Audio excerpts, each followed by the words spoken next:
Nah, orang yang beribadah kepada Allah karena takut ancaman Allah itu sama kanak-kanak. Sama kanak-kanak. Allah kadang akan memberi kepada orang seperti itu sesuatu yang berharga di sisi Allah. Macam manisnya ibadah, kada diberi Tuhan. Karena kada mengerti juga ini lagi. Kada paham. Allah kada memberi manisnya ibadah, kada memberi semangat beribadah karena ini masih dipaksa untuk beribadah kepada Allah Subhanahu wa taala.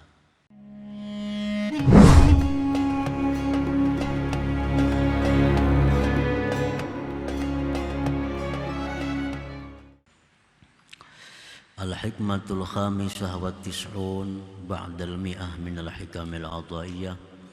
Qala al-imam Ahmad ibn Athaillah as-Sakandari rahimahullah nafa'ana bi'ulumihi wa asrarih. Hikmah yang ke-195 dari Al-Hikamil Athaiyah. Berkata Imam Ahmad bin Athaillah as-Sakandari rahimahullah, alima qillata nuhudil ibad ila muamalatih fa'aujaba alaihim wujuda ta'atih.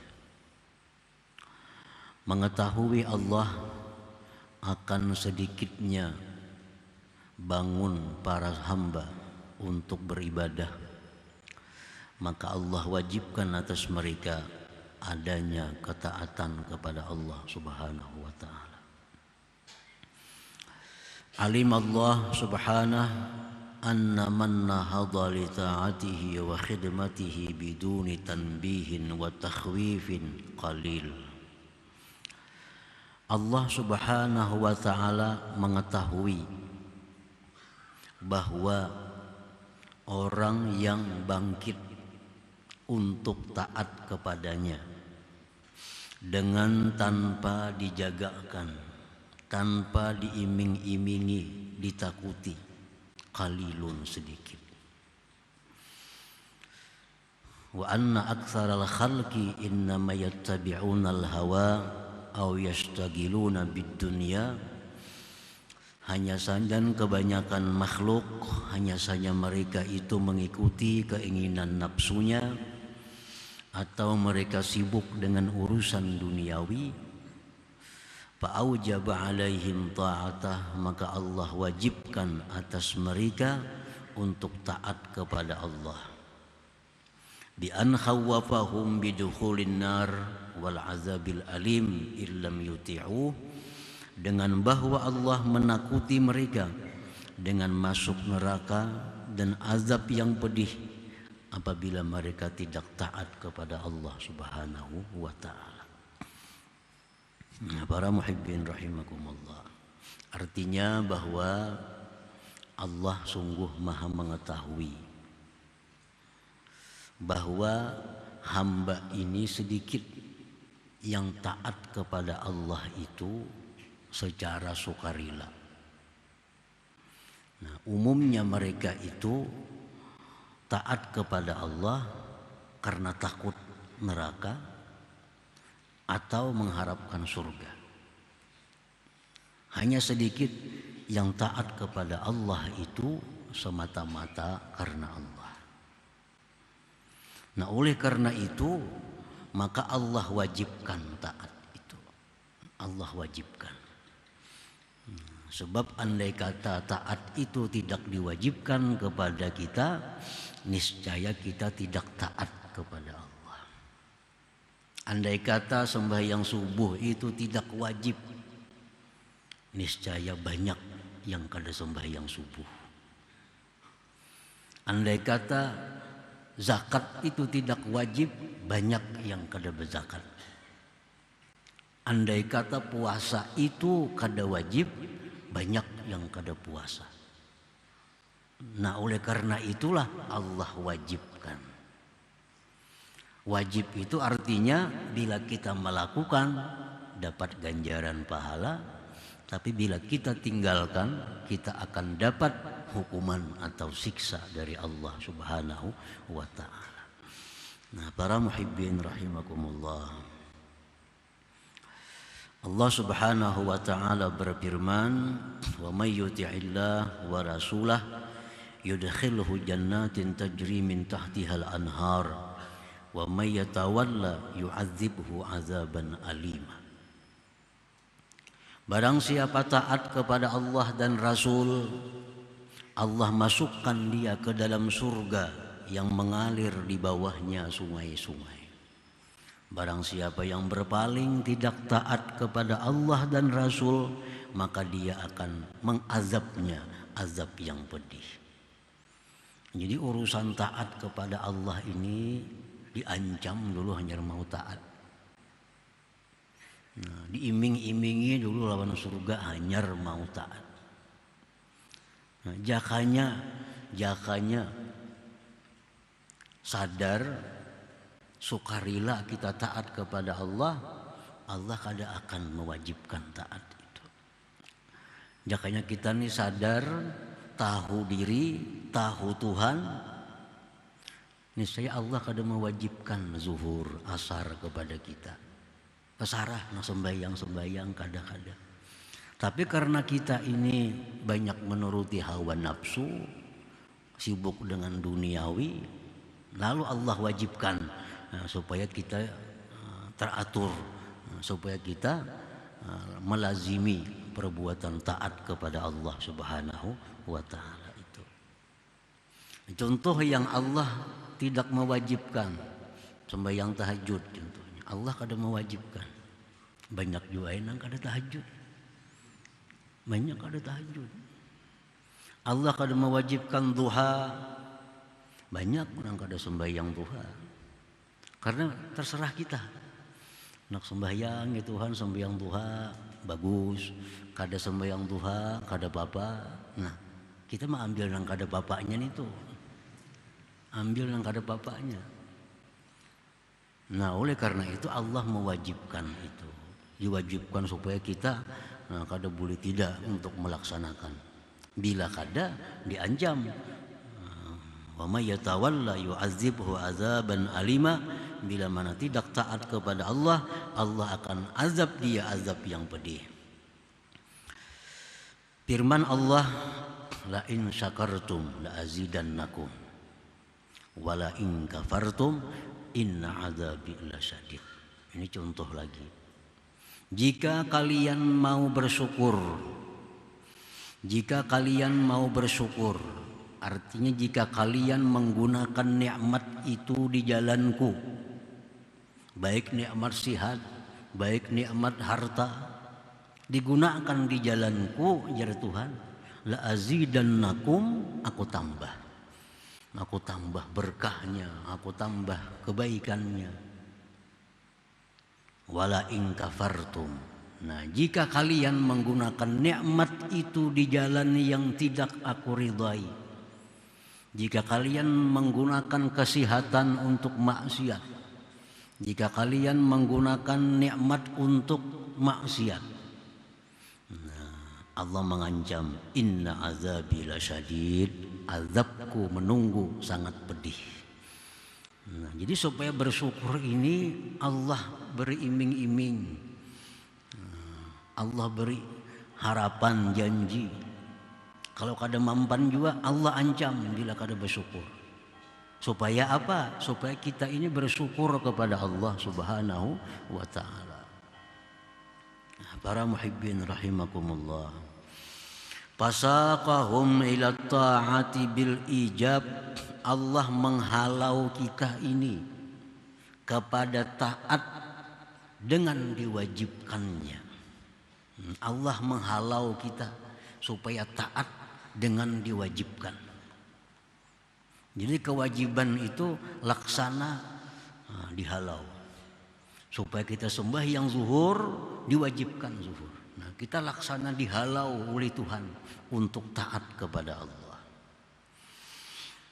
As-sabihi bis salasil allati tud'u fi unuqil asir, yang diumpamakan kewajiban itu seperti rantai yang diletakkan di leher tawanan. Ini tawanan dipasung, ditarik, supaya ke sana.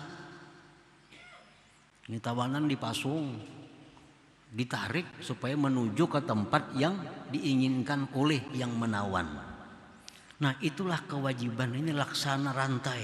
Nah, kita dipasung oleh Allah, ditarik supaya ke sana, supaya melaksanakan taat kepada Allah Subhanahu wa taala itu.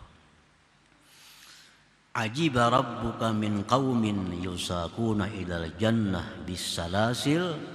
Allah berfirman, sungguh aneh, ujar Tuhan, ini manusia diajak ke surga bersalang dirantai dahulu.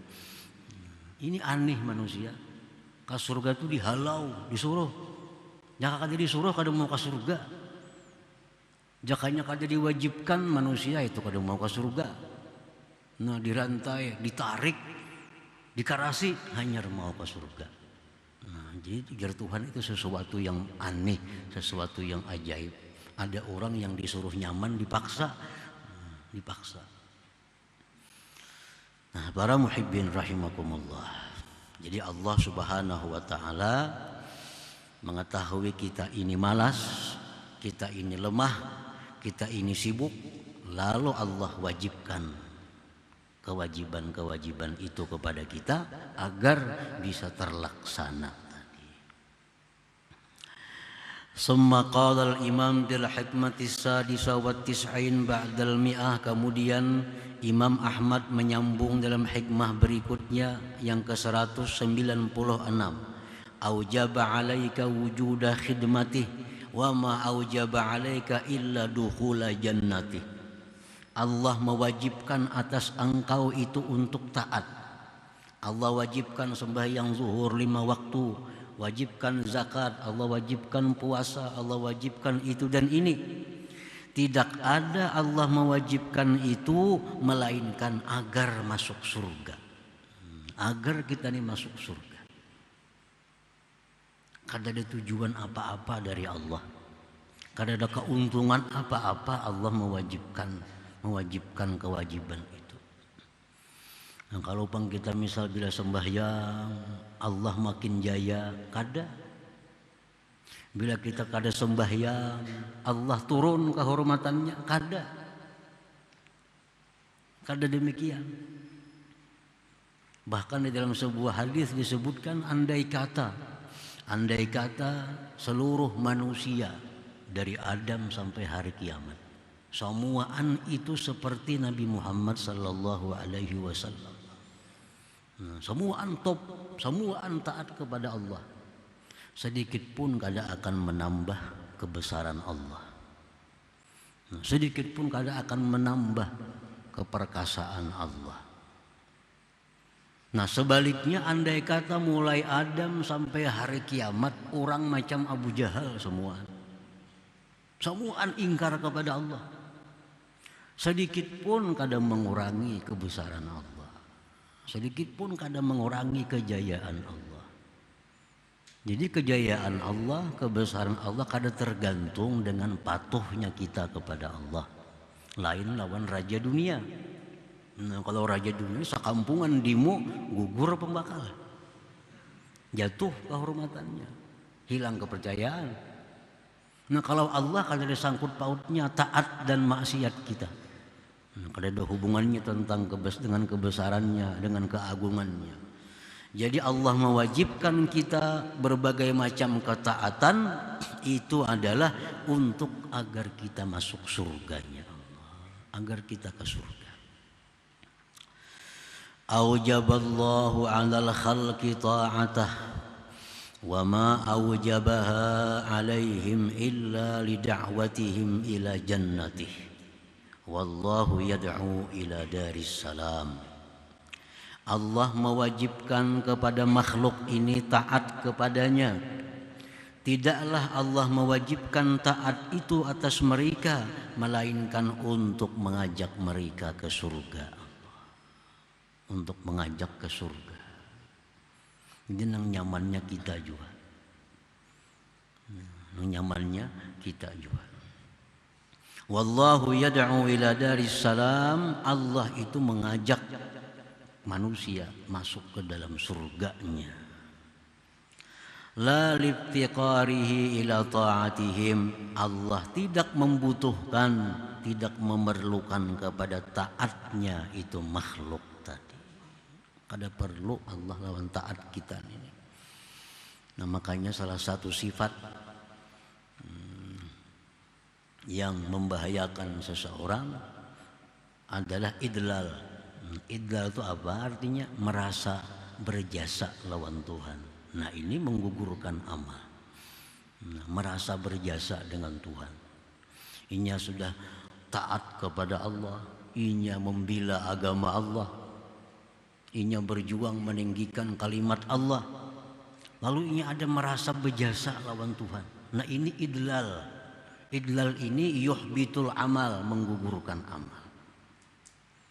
Jadi amal ibadah yang kita lakukan, kalau kita anggap kita ini merasa berbuat baik, merasa berjasa kepada Allah, itu menggugurkan amal. Tandanya orang yang idlal itu adalah merasa aneh kalau dia dapat musibah, merasa aneh kalau dia berdoa tidak dikabulkan oleh Allah. Itu tanda orang yang idlal. Heran karena musibah, maka aku bisukan membaca ratib, kamarian membaca ratib juga, masih aja dapat musibah, ada apa? Nah ini orang idlal. Inya merasa dengan membaca ratib itu rasa sudah berjasa di sisi Allah, rasa dianggap dipelihara, dijaga oleh Tuhan. Nah ini idlal. Ingin taat kepada Allah, berdoa, kada kabul doanya, dalam hatinya aneh, kenapa Tuhan kada ngabulkan doa? Maka aku asal kada ada berbuat maksiat. Nah ini idlal, itu menggugurkan amal kebaikan. Padahal kita berdoa, kita kada berdoa, Allah kada ada urusan, kada ada keperluan. Jadi semata-mata Allah itu menyuruh kita melakukan ini, melarang kita melakukan itu, supaya kita masuk surga. Supaya masuk surga, bukan karena Allah perlu, bukan karena Allah berhajat lawan taat kita itu. Allah berfirman, ya ayyuhan nas antumul fuqara'u ilallah wallahu huwal ghaniyyul hamid. Wahai manusia, kalian itu berhajat kepada Allah. Siapapun manusia, yang kaya, yang miskin, rakyat, raja, semuaan perlu kepada Allah. Nah sedangkan Allah huwal ghani, yang maha kaya, al-hamid, lagi terpuji. Nah, para muhibbin rahimakumullah. Qala Syekh Zarruq rahimahullah, wan nasu salasatun, rajulun anhadathu lil ibadati wal khidmah mahdul ubudiyah wa haqqul khidmah wa hadza hurrun kamil. Manusia itu ada terbagi tiga. Pertama, orang yang beribadah kepada Allah Subhanahu wa ta'ala semata-mata melaksanakan tugasnya selaku hamba Allah, tidak ada yang lain dari itu. Inya beribadah kepada Allah ini semata-mata karena dia hamba Allah. Dia yang dicipta oleh Allah, dia yang dipelihara oleh Allah, dia yang diberi rezeki oleh Allah, lalu dia mesti beribadah kepada Allah tanpa memandang kiri kanan, surga neraka. Dia beribadah semata-mata karena Allah. Nah inilah orang yang merdeka, yang sempurna. Orang semacam inilah yang akan diberi Allah halawatul ibadah, manisnya ibadah itu. Nah macam ini, orang ini yang mendapatkan nikmatnya berzikir, nikmatnya baca Quran, nikmatnya sembahyang, karena dia merasa bahwa dia itu adalah melaksanakan kewajiban, melaksanakan hak kehambaannya kepada Allah Subhanahu wa ta'ala. Orang nang kada sarana diwajibkan, ibaratnya kada diwajibkan, tetapnya sembahyang zuhur, asar, maghrib, isya, tetap berzakat, tetap puasa, walaupun kada diwajibkan oleh Allah. Karena dia melakukan itu bukan karena wajib, tapi karena merasa harus melakukan itu karena dia hamba Allah. Andai kata Allah kadang mengancam, tetap dilaksanakannya. Allah kadang memberi iming-iming, tetap dilaksanakannya. Nah ini orang yang hurrun kamil, orang yang merdeka, yang sempurna itu. Nyaba zakat memang karena ini harus berzakat. Kada perlu takut dengan neraka, menghadap surga. Ini adalah haknya sebagai hamba Allah. Nah, kalau kita bisa demikian, kita akan diberi Allah nikmatul ibadah, kenikmatan ibadah, lazzatul ibadah, kelezatan ibadah. Nah disitulah orang-orang yang sembahyang malam 100 rakaat, sembahyang malam ada yang 500 rakaat, sembahyang malam ada yang lebih. Nah karena mereka rasa nikmat, rasa lezat melakukan itu. Yang kedua, warajulun anhadathu laha husnuha aw husnu man nusibat lahu wa huwa muamilun biha.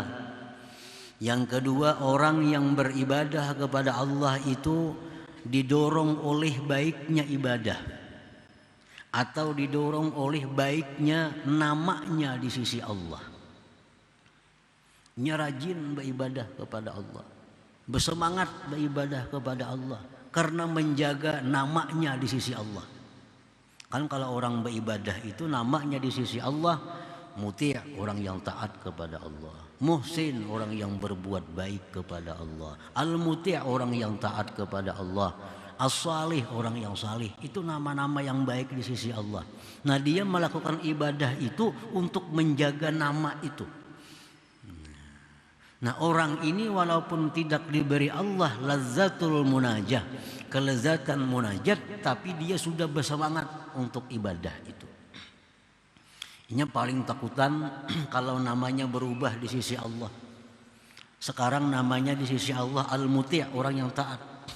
Dia takut namanya berubah menjadi al-asi, orang yang maksiat di sisi Allah. Nah ini wahadza muridun salik, inilah orang-orang yang murid, orang-orang yang dalam perjalanan menuju kesempurnaan dirinya. Bersemangat beribadah bukan karena nyaman ibadah kada, tapi inya rajin beribadah untuk menjaga kehormatan dirinya di sisi Allah. Jangan sampai dimasukkan Allah dalam kelompok kiri, supaya dimasukkan Allah dalam kelompok kanan, ashabul yamin. Beribadah rajin, sembahyang rajin, padahal kada nyaman kada, cuma untuk menjaga itu. Nah itu yang kedua. Yang ketiga, warajulun anhadahu ilaiha wujudu thawab wal iqab wa hadza min awamil muslimin. Yang ketiga, orang yang beribadah kepada Allah didorong, dibangkitkan oleh adanya janji pahala oleh Allah, didorong oleh ancaman siksa oleh Allah. Nah ininya sembahyang takutan kada sembahyang. Kalau mati kafir gitu.